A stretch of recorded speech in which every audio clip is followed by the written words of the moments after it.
My name's Rachel. I'm 46, and I've spent the last year trying to rebuild a life that shattered after my husband's sudden death. Or rather, my ex-husband. He died in a tragic accident while our divorce was still pending because I had just found out he'd been cheating on me for years. Worse, that affair resulted in 2 children. And when both he and his mistress died, those poor boys were orphaned. I won't lie, it's heartbreaking. But I wasn't about to raise the living reminders of my husband's betrayal.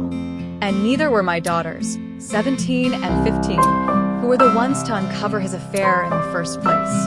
They didn't just lose a father. They lost their sense of trust of family. We're all in therapy now, but the wounds are deep.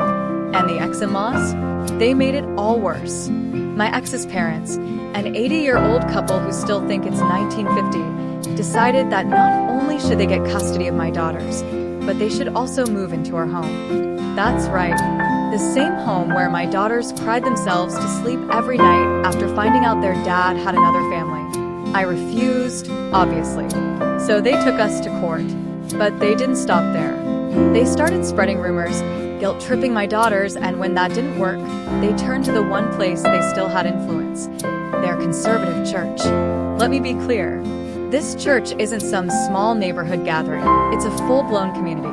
Dozens of families, multiple generations, and a social network so tight, gossip spreads faster than wildfire. I used to go there with my ex-husband. I knew its power. And now it was being turned against me and my girls. It all came to a head on my youngest's birthday. We decided to visit the local farmer's market. Just the 3 of us. She had a little spending budget and was giddy with excitement, loading up on chocolate, sweets, and anything her teenage heart desired. I was sitting with my eldest when my phone rang. It was my youngest. Her voice, trembling. Tears. Panic. She whispered, "Mom, some women won't let me leave. They're saying I'm going to hell." I bolted. We found her near one of the produce stands, cornered by 6 older women, shouting, judging, shaming her. My sweet daughter was frozen, cheeks stained with tears, as they accused her of being an unchristian disgrace for not embracing her baby brothers and for turning her back on her grandparents. I could feel my blood boiling in my ears. I shoved my way into the circle and stood between them and my daughter. "You need to back off," I said, teeth clenched.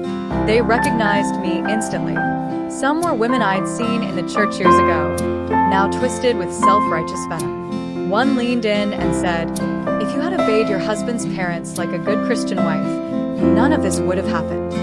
I almost laughed. Almost. But instead, I told my eldest to get her sister's items paid for and meet me at the car. Then I turned back and let those women have it.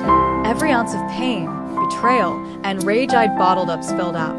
Market security eventually asked us to leave. The 6 vultures followed me to the parking lot, whispering prayers and curses alike. But that night, something in me snapped. I wasn't going to just take this. Not anymore. I contacted a friend from that same church, someone who knew my side of the story.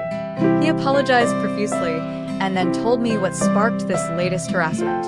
My ex-MIL had posted in the church's Facebook group a sob story so twisted, so manipulative, it would make soap opera writers jealous.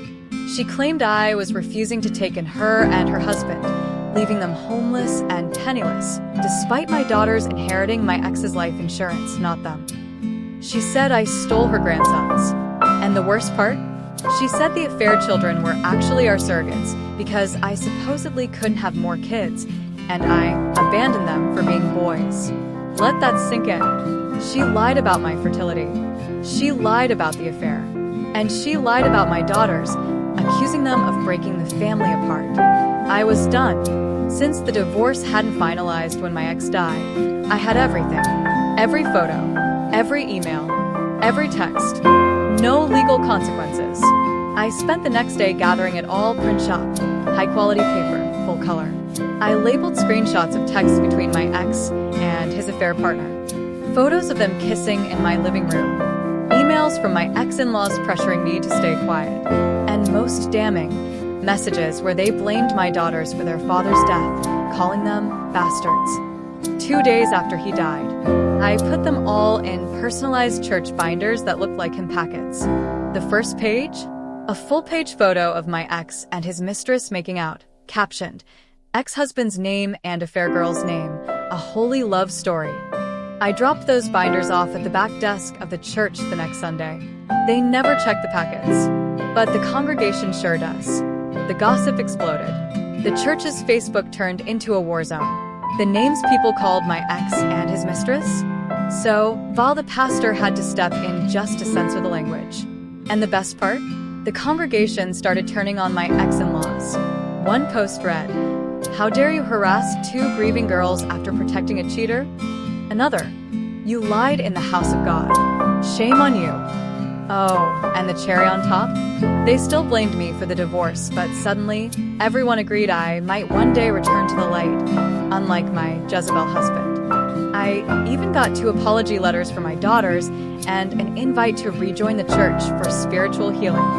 As for my ex-in-laws, they were shamed out, publicly, completely. My ex-MIL posted a pity party rant on her wall about how no one cares for the elderly, how her great son would have supported her, even though I was the breadwinner the entire marriage. Classic. When someone lies in God's name, manipulates grief, and weaponizes guilt, there's only one thing to do: bring the truth into the light. I didn't just protect my daughters, I gave them proof that justice can be served, even when the odds are stacked against you. If this story had you clapping from behind your screen, hit that like button and drop a comment. What would you have done in my shoes? Don't forget to subscribe for more true stories where karma doesn't just knock, it kicks the door down.